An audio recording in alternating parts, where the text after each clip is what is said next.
Welcome back to the Real News Network, and welcome back to Reality Asserts Itself. We're continuing our series of interviews with Ali Abunimah. He's the founder, co-director of Electronic Intifada, one of the world's important sites for news and analysis about Palestine. Thanks for joining us again.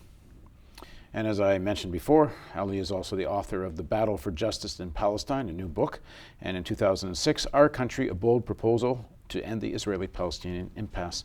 So we're going to pick up the discussion about Ali's book. And in chapter 2, does Israel have a right to exist as a Jewish state? And here's a quote from that chapter. States either exist or do not exist, as other states either recognize them or they do not. But no other state has claimed an abstract right to exist. If Israel is indeed a normal state among the nations, as its Zionist founders wished it to be, then it has no greater, quote, right to exist than East Germany, Czechoslovakia, South Vietnam, or the Soviet Union. All those states dissolved, and there's no one with any standing to bring a case in any form demanding they be resurrected on any abstract right to exist, separate from their legitimate residents' right to self-determination. So the right of the Jewish state to exist is usually stated as something based in something, what they say would be unique, which is the Holocaust or the genocide against Jews in World War II. That they would argue, I would say, defenders of the Jewish state, that this isn't like the Soviet Union or any of these other places. Because of this genocide, Jews need this state to defend them because of hundreds and even thousands of years of discrimination in Europe. So what do you make of that argument? Because they do see the Israeli state as an exceptional case. Well, I actually discuss all those claims in the book and I think address them fairly systematically. But a basic point is that, of course, historically Zionism began, it began as a response to the systematic persecution that Jews faced in Europe. It was rejected by most Jews at the time and in fact for many decades.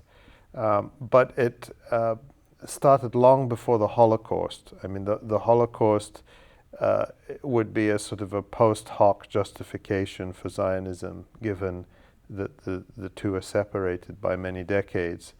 But I question the claim that the way for Jews to have security and to feel secure is through an exclusivist state that requires so much violence against Palestinians, and it required immense violence to create it, because of course Palestinians were the majority in the area that became Israel, and it requires immense violence to maintain it, because I think Israel's struggle over the past few decades has been really to conceal from the world the amount of violence that is needed to maintain an exclusivist state in a geographic area that didn't have a Jewish majority, and today where Jews are at most 50% of the population, if not already a minority.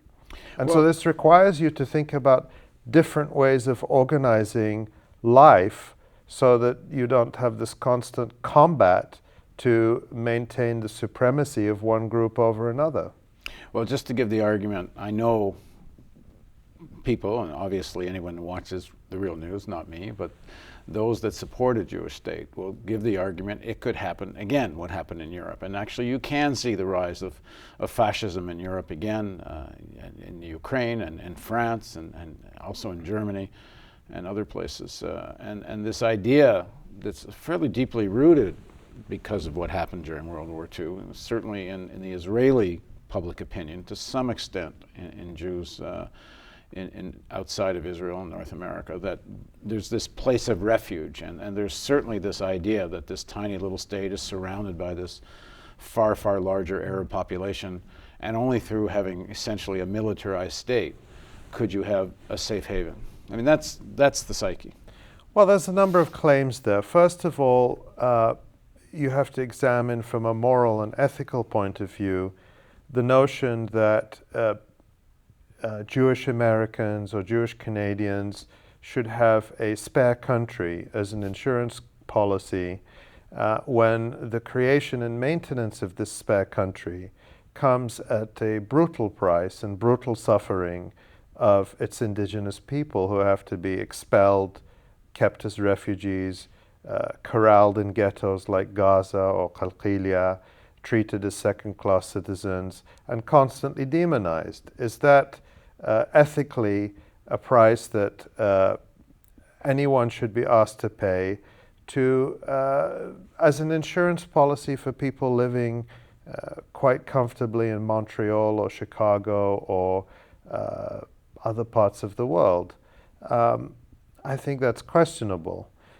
The other point is that even if one accepts the premise, there's a basic contradiction in the Israeli narrative, or the Zionist narrative, of Israel as a safe haven and a final refuge for Jews should, things go bad in other parts of the world, and the propaganda message that Israel is under constant threat, constantly beset by enemies, whether it's Hezbollah in Lebanon or Hamas in Gaza or Iran's nuclear weapons, and is always on the brink of destruction.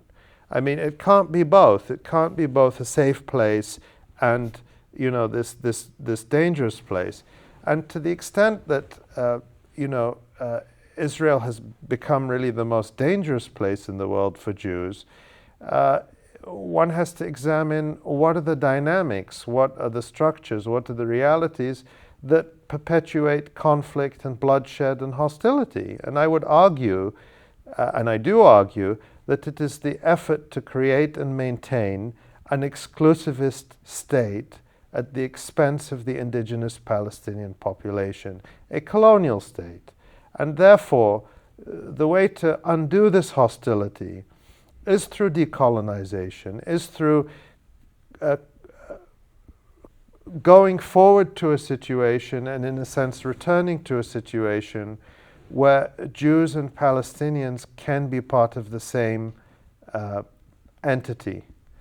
And to do away with this notion of Palestinians as a demographic threat, which is how the Israeli mainstream talks about them, and which I understand to be really racist language. But it's how even many liberal supporters of a Jewish state talk, that, we have to maintain a Jewish majority. What's the price of maintaining it? How do you do that? What remedies do you have if Palestinians have too many of the wrong kind of baby? It creates an ugliness and a violence that I think many liberal Jewish supporters of Israel in this country and around the world have refused to reckon with. And they think that this can all be just wished away by continuously repeating these slogans about two states living side by side in peace, and never having to reckon with the reality of what ethnic segregation means in Palestine. It means ethnic cleansing, it means violence, it means racist laws, it means constantly viewing Palestinians as a presence that pollutes the land. The idea of the need for a Jewish state, not a secular state, not a modern democratic state, as many people say you can't have a modern democratic state and an ethnic-based state. Now, Israel's not the only one. You have the Islamic Republic of Iran, and you have Pakistan and other countries that consider themselves religious-based, and it amounts to a large extent ethnic-based. Certainly in Iran it does. I think the Iranians see it as much a Persian state as they do an Islamic state. And their laws are like that, in the sense that if you're of any kind of Iranian descent, if you have Persian blood in you, if you are Canadian and go back to Iran, they will consider you Iranian one way or the other.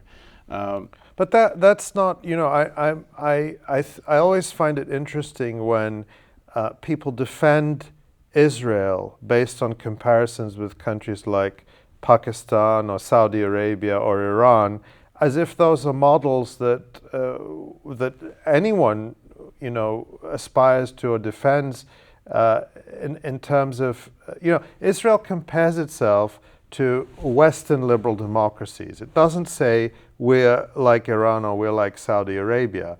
But, you know, the claim that Israel is, you know, that, for example, the law of return that you're alluding to is just like a law that says that somebody of Irish descent can go back and get an Irish passport, is a fallacy that I take on in the book.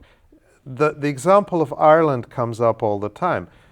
Ireland has a law that says if you have one grandparent born on the island of Ireland, then you can go and claim Irish citizenship.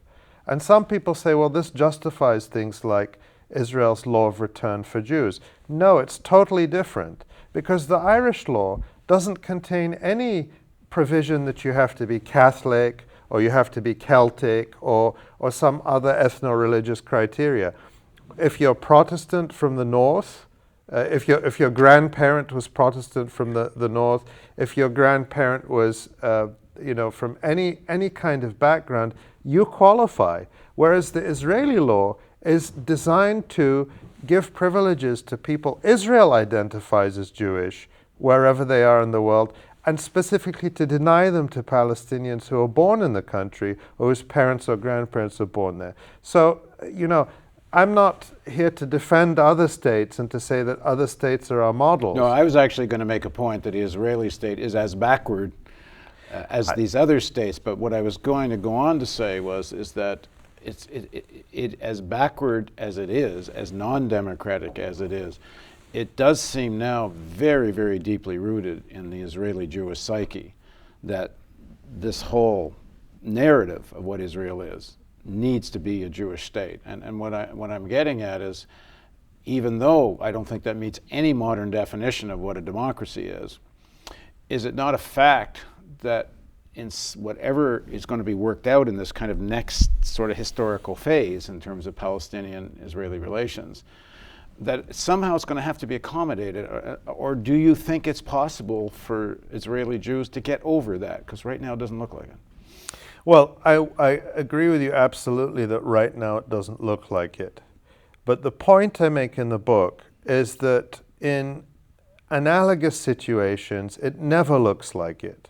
I mean, the argument I make in the book is that whites in South Africa were absolutely resistant to the notion of a one-person, one-vote system. If you look at the surveys of white South Africans in the 1980s and into the early 1990s, remember this month, April 1994,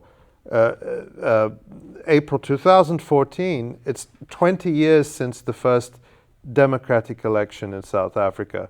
But up until 1990, 91, 92, the vast majority of white South Africans were saying, well, we'll accept some kind of federation or some kind of group accommodation, but we absolutely will not accept a one-person, one-vote system because that will be the end of us. And it was consistent. The same in Northern Ireland. And what I trace in the book is that actually these positions that seem pervasive and entrenched among the ruling group actually can dissolve fairly quickly and be replaced by new narratives that are much more conducive to a more peaceful and just future. In South Africa, whites were able to embrace the idea of the rainbow nation. We can talk, and I do in the book, about the reality versus the vision, but they no longer said we must have apartheid or we'll be thrown into the sea. That changed. And in Northern Ireland, I trace a similar change in the thinking of Ian Paisley, who was the most sectarian, most anti-nationalist, anti-Catholic leader, demagogue, who opposed every accommodation and then switched 180 degrees and started talking about a shared past and a shared future. So those changes can come very rapidly.